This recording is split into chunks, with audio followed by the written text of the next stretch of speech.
병인양요와 신미양요.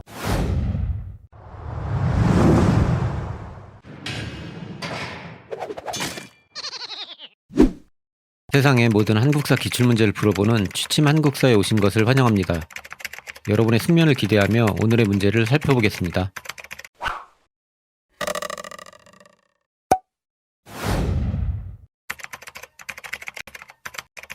구독해!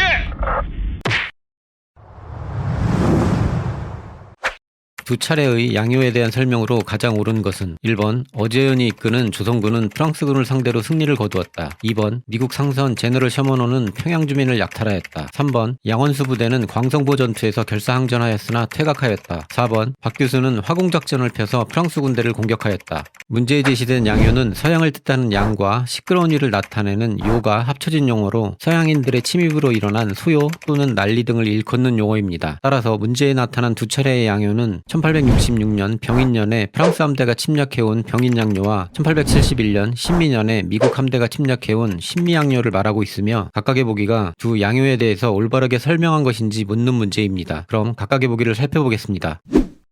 1번 어제연이 이끄는 조선군은 프랑스군을 상대로 승리를 거두었다. 어제연이 이끄는 조선군은 1871년 신미양요 때 프랑스군이 아닌 미국 함대를 상대로 광성보 전투에서 결사항전으로 싸우게 됩니다. 이 싸움에서 어제연 장군이 전사하는 등 조선군은 막대한 피해를 입었지만 끝까지 싸웠고 결국 미군은 더 이상의 공격이 무모함을 깨닫고 철수하게 됩니다. 이때 어제연 장군의 수자기가 미군 측에 약탈되기도 하였습니다. 프랑스군이 아닌 미군을 상대로 싸운 전투이므로 프랑스군을 상대로 승리를 거두었다는 것은 잘못된 설명입니다. 2번 미국 상선 제너럴 셔먼호는 평양 주민을 약탈하였다. 1866년 7월 미국 상선 제너럴 셔먼호가 대동강을 거슬러 올라와 조선에 통상을 요구하다가 거절당하자 평양 주민을 약탈하고 관리를 살해하는 등 횡포를 부리게 됩니다. 이에 분노한 평양 주민들은 평안도관찰사 박규수의 지휘 아래 제너럴 셔먼호를 화공으로 공격하여 불태워 침몰시키게 되는데 이 사건은 1871년 신미양요가 발생하는 원인이 되기도 하였습니다. 두 차례 양요에 대한 직접적인 설명은 아니지만 1871년 발생하게 되는 신미양요의 원인이 된 사건이므로 맞는 설명입니다. 3번 양원수 부대는 광성보 전투에서 결사항전하였으나 퇴각하였다.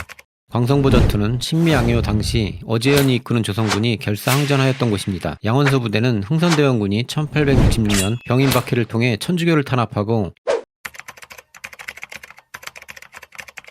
이를 구실로 프랑스 함대가 침입하여 병인양요가 발생하였을 때 정족산성에서 격전을 벌여 프랑스군을 물리쳤습니다. 광성보 전투와는 관련이 없으므로 잘못된 설명입니다. 4번 박규수는 화공작전을 펴서 프랑스 군대를 공격하였다. 박규수는 1866년 미국 상선 제너럴 셔먼호 사건 당시 평안도 관찰사로서 평양 군민들과 함께 화공작전으로 제너럴 셔먼호를 불태워 침몰시켰습니다. 프랑스 군대를 공격하였다는 것은 잘못된 설명입니다. 지금까지 기출문제를 간단히 풀어보았습니다. 병인양요와 신미양요에 대해 좀 더 공부해 보겠습니다. 먼저 병인양요입니다. 1856년부터 1860년에 걸쳐 제2차 아편전쟁이 치러집니다. 제2차 아편전쟁을 중재한 대가로 러시아가 청나라로부터 연해주를 할양받게 되면서 조선은 두만강 너머로 러시아와 국경을 마주하게 됩니다. 이에 흥선대원군은 러시아 남하 저지를 위해 프랑스를 끌어들이고자 초기에는 천주교에 관대한 입장을 취하게 됩니다. 그러나 국내에서 활동 중이던 프랑스 선교사들을 통해 프랑스와 교섭하려던 시도가 실패하게 되고 천주교에 대한 반대 여론이 높아지자 1866년 1월 흥선대원군은 9명의 프랑스 신부와 8천여 명의 신도를 처형하는 병인박해를 일으키게 됩니다.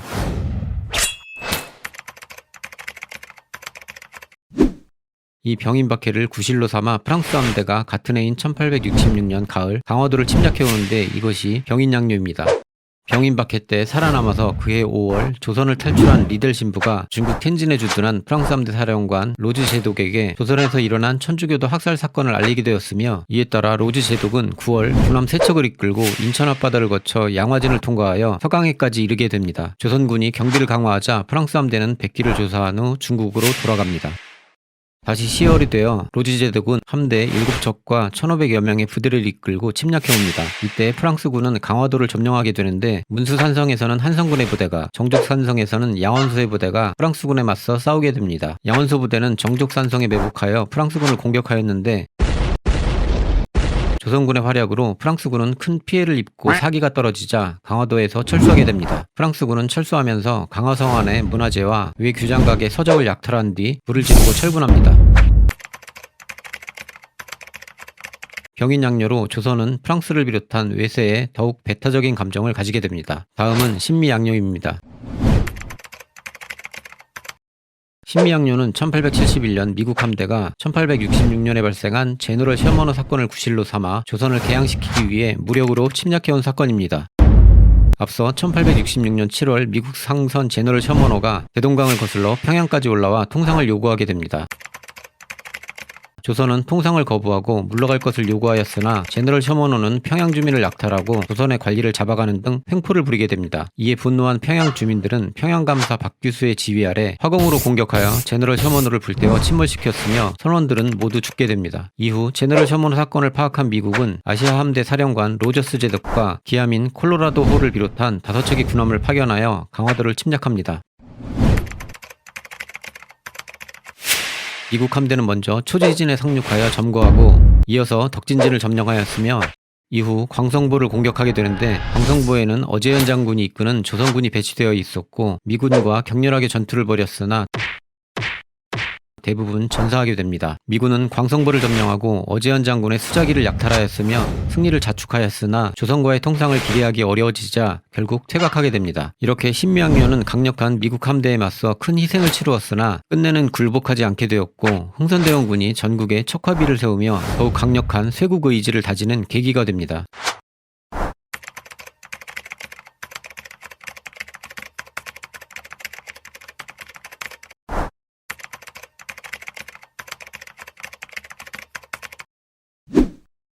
추가로 관련 유사 문제를 하나 더 풀어보겠습니다. 문제 들어갑니다.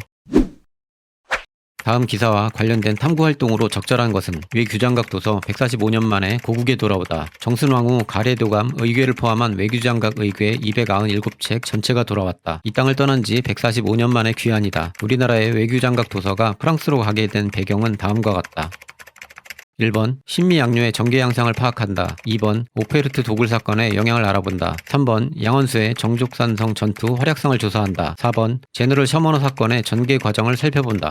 문제에 제시된 기사는 2011년 외교장각 의궤가 프랑스로부터 반환되어 우리나라로 돌아오게 되었다는 내용을 담고 있습니다. 1866년 천주교 탄압 사건을 구실로 병인양요를 일으켰던 프랑스는 강화도를 점령하였으나 조선군의 분전으로 사기가 떨어지고 수세에 몰리자 대량의 은궤와 외교장각에 보관되어 있던 의궤를 비롯한 서적과 기타 자료를 약탈하고 외규장각 등에 불을 지르고 퇴각하였습니다. 바구석에 묻혀져 있던 외규장각 의궤는 재벌학자 박병선 박사에 의해 1975년 처음 그 존재와 행방이 알려졌으며 국내 학술단체와 정부가 의궤의 반환을 지속적으로 추진하였고 2010년 서울에서 개최된 G20 정상회의 중 한불 정상회 합의와 그 후속 조치에 따라 145년 만에 고국으로 돌아오게 된 것입니다. 강화도에서 약탈되었던 외규장각 도서와 관련된 사건은 1866년 발생한 병인양요입니다. 그럼 각각의 보기를 살펴보겠습니다. 1번 신미양요의 전개 양상을 파악한다. 신미양요는 1871년 미국 함대가 제너럴 셔머너 사건을 구실로 통상을 요구하며 강화도를 침범한 사건입니다. 병인양요와 관련이 없는 내용이므로 잘못된 설명입니다. 2번 오페르트 도굴 사건의 영향을 알아본다. 두 차례의 양요와 더불어 같이 알아두어야 할 사건 중에 독일상인 오페르트가 대원군의 아버지인 남현군의 묘를 도굴하려다 발각된 사건인 오페르트 도굴 사건이 있습니다. 이 사건은 1868년에 발생한 사건인데 독일인 오페르트는 1866년 3월과 8월 이미 두 차례 조선의 통상을 요구하였으나 실패하자 기회를 노리고 자신의 뜻을 이루기 위해 프랑스 선교사와 미국인의 자금을 지원받아 도굴단을 구성한 뒤 1868년 5월 충남 덕산군에 상륙하여 남현군 묘로 향한 뒤 밤을 틈타 도굴을 시도하였으나 실패한 뒤 날이 밝아오자 철수하게 됩니다. 이들은 흥선대원군의 아버지인 남현군의 유해를 미끼로 통상조약을 체결하는 것이 목적이었으나 실패하였고 이 사건으로 인해 흥선대원군의 세국 정책이 더욱 강화되고 천주교에 대한 탄압 또한 가중되게 됩니다. 참고로 남현군 묘는 영화 명당의 배경이 된 곳이기도 합니다. 아무튼 병인양요에 대한 내용이 아니므로 잘못된 무기입니다. 3번 양원수의 정족산성 전투 활약상을 조사한다. 앞서 살펴본 바와 같이 1866년 천주교 박해를 구실로 강화도를 침범했던 프랑스군은 문수산성에서는 한성군의 부대와 전투를 벌였으며 정족산성에서는 양원수의 부대와 전투를 벌였습니다. 양원수 부대의 활약으로 정족산성에서 프랑스군 사상자가 나오는 등 피해를 입자 사기가 떨어졌고 이에 프랑스군은 강화도에서 철수하게 됩니다. 양원수의 정족산성 전투는 병인양요 때의 전투이므로 3번이 맞는 내용입니다. 4번 제너럴 셔머너 사건의 전개 과정을 알아본다. 제너럴 셔머너는 1866년 7월 대동강을 거슬러 평양까지 올라와 통상을 요구하며 약탈을 하는 등 횡포를 부리다가 평양 관민의 분노를 사게 되었으며 평양감사 박규수의 지휘 아래 이루어진 화공으로 불태워져 침몰하게 됩니다. 이 사건은 1871년 발생하게 되는 신미양요의 원인이 되기도 하였습니다. 병인양요와 관련된 내용이 아니므로 잘못된 보기입니다. 지금까지 병인양요와 신미양요에 대해서 기출문제를 풀어보고 간단히 내용을 살펴보았습니다. 오늘 언급된 사건들은 내용과 함께 시기를 순서대로 알아둘 필요가 있습니다. 1866년 1월 병인박해, 1866년 7월 제너럴 셔머너 사건, 1866년 9월 병인양요, 1868년 오페르트 도굴 사건, 1871년 신미양요, 이렇게 각 사건의 순서와 내용을 담아두시기 바랍니다. 여러분의 숙면에 도움이 되셨다면 좋아요와 구독을, 잠이 확 깨셨다면 댓글을 남겨주세요.